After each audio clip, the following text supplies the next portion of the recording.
ರಾಜ್ಯದಲ್ಲಿ ಯಾವ ಕ್ರಾಂತಿಯೂ ಇಲ್ಲ, ಭ್ರಾಂತಿಯೂ ಇಲ್ಲ. ಮುಂದಿನ ಬಾರಿಯೂ ರಾಜ್ಯದಲ್ಲಿ ಬಜೆಟ್ ಮಂಡಿಸುವವನು ನಾನೇ ಎಂದು ಹೇಳುವ ಮೂಲಕ ಸಿಎಂ ಸಿದ್ದರಾಮಯ್ಯ ನವೆಂಬರ್ ಕ್ರಾಂತಿಯ ಗೊಂದಲಕ್ಕೆ ತೆರೆ ಎಳೆದಿದ್ರು. ಇಲ್ಲಿಗೆ ಎಲ್ಲವೂ ತಣ್ಣಗಾಯಿತು ಎನ್ನುವಷ್ಟರಲ್ಲಿ ಇದೀಗ ಪಟ್ಟು ಬಿಡದ ಡಿಕೆ ಶಿವಕುಮಾರ್ ಪಡೆ ಹೊಸ ಅಸ್ತ್ರದೊಂದಿಗೆ ದೆಹಲಿ ಅಂಗಳಕ್ಕೆ ಕಾಲಿಟ್ಟಿದೆ.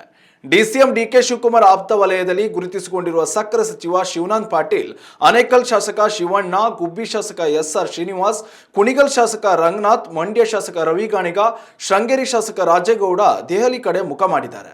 ಆದರೆ ಮಲ್ಲಿಕಾರ್ಜುನ್ ಖರ್ಗೆ ಡಿಕೆ ಬಣದೊಂದಿಗೆ ಮಾತುಕತೆಯಿಂದ ತಪ್ಪಿಸಿಕೊಂಡಿದ್ದಾರೆ. ಹೀಗಾಗಿ ಖರ್ಗೆ ನಿವಾಸದಿಂದ ನೇರವಾಗಿ ಏರ್ಪೋರ್ಟ್ ಕಡೆ ಮುಖ ಮಾಡಿದ್ದಾರೆ. ಇನ್ನೊಂದು ಕಡೆ ಕೃಷಿ ಸಚಿವ ಎನ್ ಚೆಲುವರಾಯಸ್ವಾಮಿ ಕೂಡ ದೆಹಲಿಗೆ ಭೇಟಿ ನೀಡಿದ್ದಾರೆ. ಈ ಭೇಟಿ ಬಳಿಕ ಸಿಎಂ ಸಿದ್ದರಾಮಯ್ಯ ಇಂದು ಚೆಲುವರಾಯಸ್ವಾಮಿ ಅವರೊಂದಿಗೆ ತುರ್ತು ಸಭೆ ಏರ್ಪಡಿಸಿದ್ದು ಅಚ್ಚರಿಗೆ ಕಾರಣವಾಗಿದೆ. ದೆಹಲಿಯ ಕಡೆಗೆ ಒಕ್ಕಲಿಗ ನಾಯಕರೇ ದೌಡಾಯಿಸುತ್ತಿರುವುದನ್ನು ನೋಡಿದರೆ ಡಿಕೆ ಬಣ ಒಕ್ಕಲಿಗಾಸ್ತ್ರ ಪ್ರಯೋಗಿಸುತ್ತಿದೆ ಎಂಬ ಅನುಮಾನ ದಟ್ಟವಾಗುತ್ತಿದೆ. ಮೈಸೂರು ಭಾಗದಲ್ಲಿ ಒಕ್ಕಲಿಗ ಸಮುದಾಯದ ಪ್ರಾಬಲ್ಯವಿದ್ದು ಡಿಕೆಗೆ ಅವಕಾಶ ನೀಡದೆ ಹೋದಲ್ಲಿ ಕಾಂಗ್ರೆಸ್ ಒಕ್ಕಲಿಗರ ವಿರೋಧ ಎದುರಿಸುವ ಸಾಧ್ಯತೆ ಇದೆ. ಬಿಜೆಪಿ ಜೆಡಿಎಸ್ ಮೈತ್ರಿಯಿಂದಾಗಿ ಈಗಾಗಲೇ ಕೆಲ ಒಕ್ಕಲಿಗರು ಬಿಜೆಪಿ ಕಡೆ ಮುಖ ಮಾಡಿದ್ದಾರೆ. ಇದೀಗ ರಾಜ್ಯದಲ್ಲಿ ಕೊಟ್ಟ ಮಾತಿನಂತೆ ಎರಡನೇ ಅವಧಿಯಲ್ಲಿ ಒಕ್ಕಲಿಗ ಸಿಎಂ ಸ್ಥಾನ ನೀಡದೆ ಹೋದಲ್ಲಿ ಕಾಂಗ್ರೆಸ್ಗೆ ಒಕ್ಕಲಿಗ ಮತ ಬ್ಯಾಂಕ್ ಕೈತಪ್ಪುವ ಸಾಧ್ಯತೆ ಇದೆ. ಇದೇ ವಿಚಾರವನ್ನು ಮುಂದಿಟ್ಟುಕೊಂಡು 3 ಪ್ರತ್ಯೇಕ ತಂಡಗಳೊಂದಿಗೆ ಕಾಂಗ್ರೆಸ್ ಹೈಕಮಾಂಡ್ ಭೇಟಿ ಮಾಡಿ ಮಾತನಾಡುವುದು ಡಿಕೆ ಬಣದ ಪ್ಲಾನ್ ಆಗಿದೆ.